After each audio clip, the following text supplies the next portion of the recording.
suara bukan dari situ. Warga Pemalang yang saya puluhan ribu orang, saudara, nggak akan jadi laskar setan. Nah kemudian panitia lapor, Habib, ini bagaimana cara jadi apa enggak? Saya bilang terserah panitia. Kalau panitia batal, ya saya batalin. Tapi kalau panitia berani, saya datang. Tapi mereka ngancam, nggak ada urusan. Saya cuma urusan dengan panitia, lu berani apa enggak? Itu aja. Ya sebab kita kan habis ceramah pulang, panitia kan di situ nggak pulang. Kasihan kalau dia takut, betul, betul. Panitia udah semangat, kalau kita udah siap, karena warga semua mendukung. Ya sudah, kalau siap, jadi itu jadi itu sudah. Nah begitu malam acaranya, saya datang sesudah dari Pemalang. Saudara itu di kantor Rito Halawiyah yang ada di Pemalang. Saya mampir, saya duduk saudara. Begitu menjelang setelah isya, saya mau berangkat ke lokasi acara. Datang Kapolres, datang Dandim saudara, pakai seragam lengkap dengan anaknya. Habib, kami minta dengan hormat, Habib tidak usah hadir. Karena saat ini Habib sudah mulai terjadi gesekan. Ini 300 orang datang dari mana-mana membubarkan. Untuk keselamatan Habib, sebaiknya Habib tidak usah hadir. Luar biasa. Saudara, saya jawab, Pak Kapolres, saya Pak Dandim, ente salah alamat, ente salah kerja. Itu 300 orang yang datang, itu orang dari luar Pemalang. Ente tahu 2-3 hari yang lalu mereka sudah hadir, bawa pentungan, bawa senjata, bawa pedang, bawa tombak. Mestinya ente tangkap sebelum mereka merusak pengajian. Betul? Betul? Bukan orang yang 10.000 hadir mau dengerin pengajian ente suruh bubar, ente ngawur. Jadi kita bukan demi keselamatan, bukan. Ente jangan ngurusin keselamatan anda. Anda nggak perlu bantuan ente untuk jaga keselamatan anda. Sekarang kita bagi tugas saya. Tugas ente cegah itu yang 300 orang. Jangan coba-coba dia masuk ke lokasi acara. Tugas anda mengamankan umat supaya 10.000 tidak ngadu. Hati-hati Pak Kapolres ya. Hati-hati Pak Dandim, ini kalau 10.000 ngamuk, kantor Polres dibakar. Bukan aja yang 300 yang berubah, ente yang ubah. Betul? Betul? Jadi bagaimana? Ya sudah, anda mau berangkat sekarang. Ente urus yang 300, anda urus umat yang 10.000. Bagi-bagi tugas. Itu namanya bagi-bagi. Adil gak? Bagus gak? Takbir. Akhirnya begitu acara saudara betul saudara. Ini gangnya semacam ini saudara. Kanan kiri ada gang-gang masuk saudara. Gang-gang masuk itu mereka taruh setiap gang itu ada 30 orang untuk nyerbu jamaah, untuk menipu jamaah dengan batu supaya bubar saudara. Dan kita sudah mengirimkan tim investigasi dari Laskar FPI, dari tim Batik. FPI itu ada namanya tim Batik. Tahu Batik? Batik, Badan Anti Teroris dan Komunis. Disingkat Batik. Lo kok diturunin yang membubarin pengajian itu PKI, betul? Yang membubarin pengajian itu komunis, betul? Yang membubarin pengajian itu teroris, betul?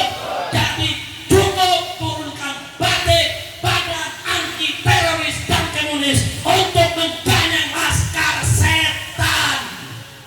Setuju nggak? Setuju? Jadi saudara, dari semenjak pagi tim Batik kami udah keliling kampung. Oh ini ada sekian gang mereka akan masuk. Oh ini ada sekian telah mereka akan datang. Di tiap telah itu kita tahu. Oh mereka sekitar 30-an. Kita taruh 20 laskar yang jaga saudara. Kita ambil jarak. Jadi semua kita jaga itu kan. Begitu mereka datang, mereka menipuki jamaah, enggak nyampe batunya saudara. Dan di ujung dijaga oleh laskar. Jadi kita tahu mereka terpecah, kita juga terpecah saudara. Nah, akhirnya apa yang terjadi setelah itu di malam hari, mereka berusaha nyambitin jamaah. Tapi subhanallah 10.000 jamaah nggak tahu kalau dirinya lagi disambitin. 10.000 tenang baca qasidah, dengar ceramah. Yang ceramah pertama saya punya mantu Habib Muhammad bin Husain Atas, ketua umum FPI saudara. Ini lagi perang waktu disambitin. Begitu mereka nggak bisa nyampe, laskar ditipu. saudara. Begitu laskar ditimpuk saudara, diumbar, benturan, kocar kacir. Saudara, ada yang sekarat, ada yang masuk ICU saudara.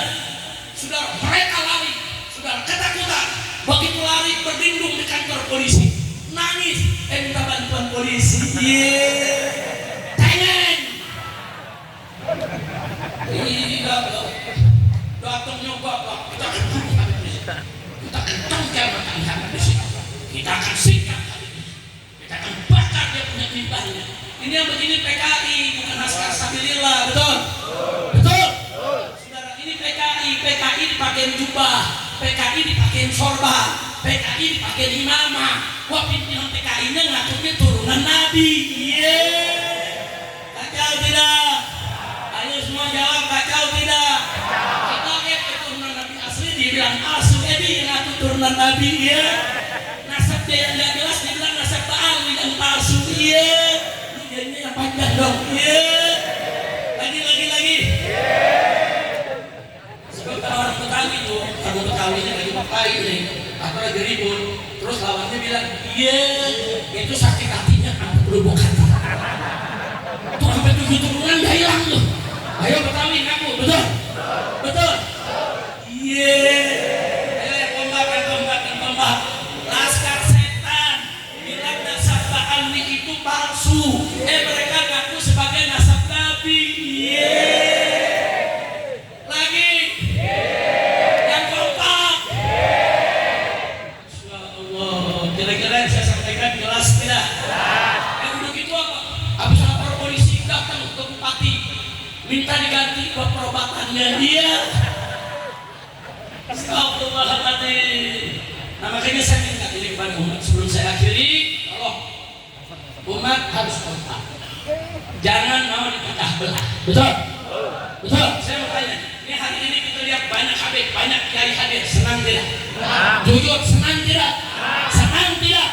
Lihat habib ame kiai bersatu, senang tidak? Habib ame kiai duduk bersanding, senang tidak? Ridho tidak?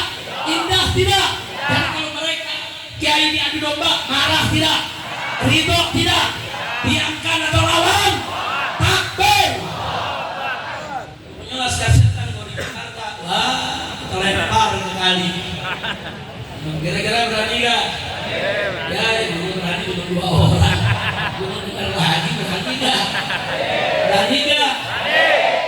Saudara, dulu saya diajarkan oleh guru saya, Habibuna Sohibul Khol, Habib Syekh bin Ali Al-Jufri, untuk berani menyampaikan yang hak itu hak, yang batil itu batil, dan untuk berani melawan siapapun selama kita di jalan yang benar, saudara. Saya belajar dengan Habib Syekh Sohibul Khol, saudara, bukan ketika dewasa. Saya belajar dari kelas 3 SD. Waktu saya kelas 3, kelas 4 SD, di kampung saya Petamburan ada namanya Masjid An-Nur, saudara. Di Masjid An-Nur itu Habib Syekh bin Ali Al-Jufri mengajar ilmu hadis, baik kitab Sohihennya, kemudian kitab-kitab sunannya, termasuk kitab Riyadhus Shalihin yang menjadi pegangannya, saudara. Kita baca dari saya SD, SMP, SMA, setiap malam Kamis saya hadir di tempat majelis beliau, saudara. Jadi bukan sehari kita belajar, bukan, kita ambil sanad beliau, kita ambil ilmu beliau, dan kita betul yang dikatakan tadi oleh Habib Abdul Rahman dalam manaqib, saudara. Beliau kalau sudah ceramah, saudara, ala sauto, suaranya lantang, tinggi, saudara, tidak ada bercandanya, saudara. Bercucuran keringat, saudara, merah mata beliau, saudara. Mari kita baca hadis. Dalam hadis diterangkan Nabi idza sa'idal mimbar, saudara, kalau Nabi sudah naik ke atas mimbar ala sauto, suara Nabi lantang, saudara, keras, saudara. Wahmarra wajhu, wajah Nabi ikut merah. Riwayat lain menyebutkan wahmarra aina, kedua mata Nabi ikut merah. Enggak sampai di situ, saking lantangnya suara Nabi, saudara. Para hadis dan sahabat mengatakan ka'annahu mudbiru jaisin, Nabi bagaikan komandan pasukan tempur. Saya mau tanya, komandan pasukan tempur kalau lagi ngasih aba-aba, keras tidak? Tegas tidak? Lantang tidak? Begitulah Nabi kalau sedang amar ma'ruf nahi munkar. Tapi kalau Nabi sedang dakwah, saudara, indah, santun, ramah, lembut, dakwah bil akhlakil karimah, dakwah dengan kesulitan kadangan. Bahkan kalimat Nabi menyentuh hati mereka yang mendengarnya. Bahkan akhlak Nabi, berapa banyak sahabat yang masuk Islam hanya gara-gara melihat kesantunan akhlak Nabi, saudara. Ya, ya Nabi imam dakwah, imam dalam dakwah.